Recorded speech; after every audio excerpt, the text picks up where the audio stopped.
This was a critical moment in the siege, as it gave the Vikings a foothold within the city's defenses. Abu Sanus describes the fierce fighting for this important tower. The Northmen, with ferocious determination, stormed the tower, their axes and swords flashing in the sunlight. The defenders fought bravely, but they were outnumbered and overwhelmed. The tower fell into the hands of the pagans, and the city trembled. However, the Parisians, led by Count Odol, launched a counterattack and recaptured the tower, preventing the Vikings from exploiting their breakthrough.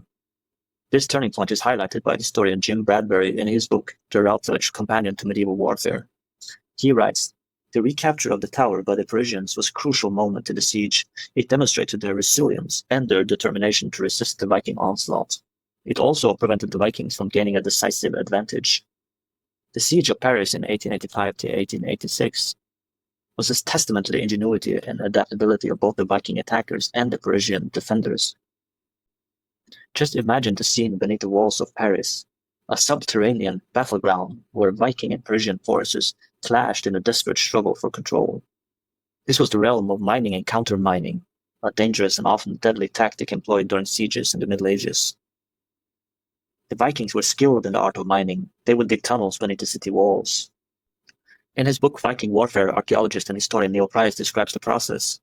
Viking miners would work tirelessly, often in cramped and dangerous conditions, to excavate tunnels towards the enemy fortifications. They would shore up the tunnels with timber supports to prevent collapse and use tools like picks, shovels, and iron bars to break through the earth and stone. And these tunnels were not merely excavations, they were weapons of war.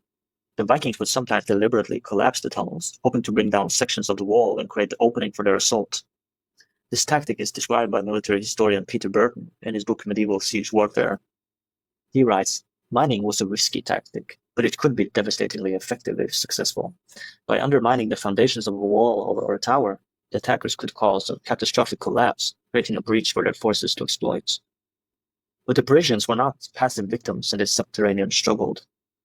They most likely employed countermining techniques to thwart the Viking efforts, digging their own tunnels, intercepting the Viking mines, and engaging in fierce underground battles. While no specific accounts of countermining during the siege of Paris survives to this day, we know that this tactic was employed in other sieges of the period.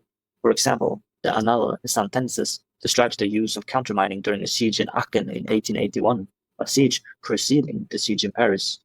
They write, "The Vikings, having besieged the city of Aachen, attempted to undermine its walls by digging tunnels. But the defenders, alerted to their scheme, dug countermines and drove the pagans back with great slaughter.